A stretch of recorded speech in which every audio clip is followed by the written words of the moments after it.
नगर निगम बालिका inter college Vrindavan में आयोजित हुए सर्व जातीय होली मिलन समारोह में कवियों ने काव्य रस की धारा बहाई। इस अवसर पर कवि श्याम सुंदर शर्मा, सबरस मुरसानी, संगीता राज, योगेंद्र नानक, चंद्र रेणु उपाध्याय आदि द्वारा अपनी कविताओं से लोगों का मनोरंजन किया। भाषा हर पहचान है हमारी, जाति और वर्ग भाषा हर पहचान है हमारी। तज बैर भाव भैया तुम दिल से दिल मिलाओ, तज बैर भाव भैया। और मेरी कविता छंदों की मीठी रसधार नहीं है, मेरी कविता प्यासे भंवरों की गुंजार नहीं है, और मेरी कविता सावन की मदहोश बहार नहीं है। मेरी कविता हंसी ठिठोली का व्यापार नहीं है, काव्य मंच की मर्यादा का कारोबार नहीं है। मेरी कविता सामंतों का वंदन हार नहीं है, और हंस वेश में जिस्म फरोशी का दरबार नहीं है। मेरी कविता ओज भरी भाषा के द्वार खड़ी है, भूषण दिनकर की ड्योढ़ी पर पहरेदार खड़ी है। मेरी कविता समझौतों की शर्तों से इनकार करेगी, अवरोधों की चट्टानों से टकरा कर टंकार करेगी। मेरी कविता खुददारी से युद्धों को स्वीकार करेगी, कुरुक्षेत्र में कौरव दल के कुल का कुल संहार करेगी। मेरी कविता भ्रष्ट व्यवस्था का प्रतिकार करेगी, और मेरी कविता भारत माँ की जय जयकार करेगी। मेरी कविता वीर शहीदों का बलिदान कहेगी, भारत माता के अंतस का स्वाभिमान कहेगी, विश्व गुरु के सिंहासन का गौरव गान कहेगी, और वंदे मातरम के अर्थों में अभ्युत्थान कहेगी। मेरी कविता भोले शंकर का विषपान कहेगी, सागर तट पर कुपित राम का शरसंधान कहेगी, कुरुक्षेत्र के मध्य पार्थ से गीता ज्ञान कहेगी। शब्द शब्द में मेरी कविता हिंदुस्तान कहेगी, शब्द शब्द में मेरी कविता हिंदुस्तान कहेगी। और जिससे ब्रह्मांड महामंडित मैं ऐसा हिंदुस्तान हूँ। महाभारत का महासमर मैं अर्जुन को उकसाता हूँ, अवरोध वही बन जाता हूँ जहाँ वेग तुंस का पाता हूँ। साजों का संगीत नहीं मैं दर्द व्यथाएं गाता हूँ, और कुंभकर्ण की निद्रा में सोया उन्माद जगाता हूँ। चरई वैदिका संवाहक, चरई वैदिका संवाहक दिनकर का अभ्युत्थान हूँ, उत्कर्ष चरम जिसकी मंजिल मैं ऐसा हिंदुस्तान हूँ। राधा ने कृष्ण से कैसे खेली और उनकी आपस में भावनाएं की जो होली हुई, और मैं चित्र दे रहा हूँ आपको कि अधरन पे मुस्कान मली, अधरन पे मुस्कान मली, मदमत करी अखियां अनियारे ननदीनी सनी रसगारी, और केसन को लपटान दई हिय बेहुलसान सुखेच के मारी, और नेह को रंग चढ़ाए गयो वह मार के नैनन की पिचकारी।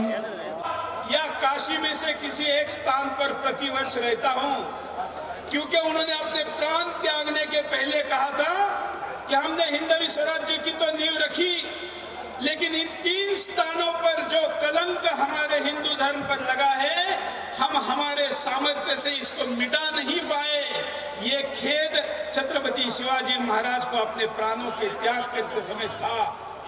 उसमें से एक तो पूरा हुआ है, 2 बचे हैं, उनमें से एक मथुरा में है, और इसलिए आज आपके बीच में मैं यहाँ पर आया हूँ। मित्रों, सुदर्शन चैनल चलाता हूँ, एक पत्रकार हूँ। यहाँ पर कवियों की वाणी हमने सुनी, साधु संतों का आशीर्वाद सुनना है, तो मैं क्या बोलूँगा। मैं तो प्रैक्टिकल बात बताने और पूछने आया हूँ, क्योंकि इसीलिए मैं जाना चाहता हूँ। मित्रों, ऐसी होली तो कभी पाकिस्तान में भी मनाई जाती थी, वहाँ भी हिंदू थे, वहाँ भी बड़े बड़े देवस्थान थे, वहाँ भी होली मनाई जाती थी, लेकिन आज वहाँ होली मनाई जाती है क्या? मैं आपको पूछ रहा हूँ, क्या आज पाकिस्तानों के अगर होर्डिंग और पोस्टर लगाए जाए तो कोर्ट उस पर आपत्ति लेता है तो सर कहां से काटेंगे? और अगर कोर्ट ही देश बचाने निकले हैं तो इस देश का संविधान और कोर्ट मेरे कश्मीर के हिंदुओं को वहां से भगाने से नहीं बचा पाया। कोर्ट और संविधान बंगाल से हिंदुओं को भागने से नहीं बचा पाया। कोर्ट और संविधान मथुरा से भी कल हिंदू को भागने से बचा नहीं पाएगा। ऐसा कोर्ट हमको गद्दारों के फोटो नहीं लगाने देता है तो क्या हम उनके गर्दन काटेंगे? लेकिन काटनी तो पड़ेगी, क्योंकि हम सब युद्ध की बात करते हैं और हम साक्षात भगवान श्री कृष्ण के भूमि पर जब यहाँ हैं तो युद्ध की बात क्यों ना हो। लेकिन मित्रों, विजय हर कोई चाहता है, लेकिन शत्रु का नाम कोई लेने को तैयार नहीं है। और विश्व का कोई युद्ध शत्रु का नाम लिए बगैर, उसको पहचाने बगैर, उस पर वार किए बगैर जीता नहीं जा सकता। तो आपका और मेरा शत्रु कौन है? नाम पाकिस्तान रख लिया है। पाकिस्तान तुमसे कुछ नहीं कहता। मैंने कहता है। बोले क्या कहता है? फूफा।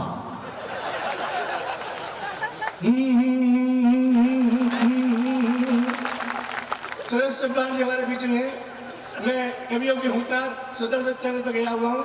मैं आपने बुलाया, मैं आपको प्रणाम करता हूँ। कर ले अंत में मरेगा, कविता खत्म। भाई क्यों 6-6 छंद सुनाए हम? एक ही लाइन में पाकिस्तान खत्म।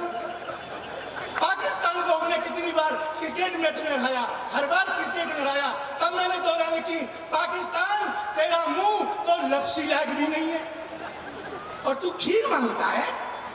तेरा मुंह तो लफ्सी लायक भी नहीं है और तू खीर मांगता है। तेरे हाथों से बल्ला तो संभलता नहीं है और कश्मीर मांगता है।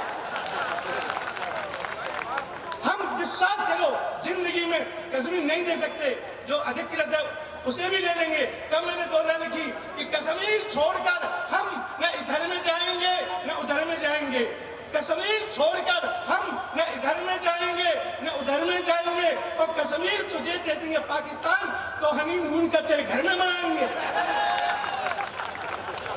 आप विश्वास करो, मैं हंस का कवि हूँ दादा, सच कहता हूँ। अच्छा, मेरी पत्नी तो मुझसे बोली, तुम ऊट पटांग कविताएं लिखते हो, जिंदगी में तुमने कभी श्रृंगार की 4 लाइन लिखी मेरे लिए? पत्नी ने जब चैलेंज किया तो उनकी सुन, तेरे लिए मैंने 4 लाइन लिखी है श्रृंगार रस की, सुने। अच्छा दादा, मेरी पत्नी का रंग कैसा है? जैसा मेरा पैंट है, स्याह काला रंग। तो मैंने कहा तू श्रृंगार करके आ। अब वो गई श्रृंगार करने, काले शरीर पर लाल साड़ी, लाल ब्लाउज, लाल चप्पल, लाल चूड़ियां, लाल बिंदी, लाल सिंदूर लगाकर बोली, कैसी लग रही हूँ?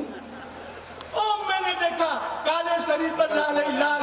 मैंने कहा देवी तू ऐसी लग रही है जैसे कोयले की खान में आग लग गई है। मैंने कहा दूसरा श्रृंगार करके चल। फिर गई श्रृंगार करने, काले शरीर पर पीली साड़ी, पीला ब्लाउज, पीली चप्पल, पीली चूड़ियां, पीली बिंदी, पीला सिंदूर लगाकर फिर बोली, अब कैसी लग रही हूँ? मैंने देखा चप्पाड़ साहब कि वो काले से पीला पीला। मैंने देवी अब तू ऐसी लग रही है जैसे सरसों के खेत में भैंस घुस गई है।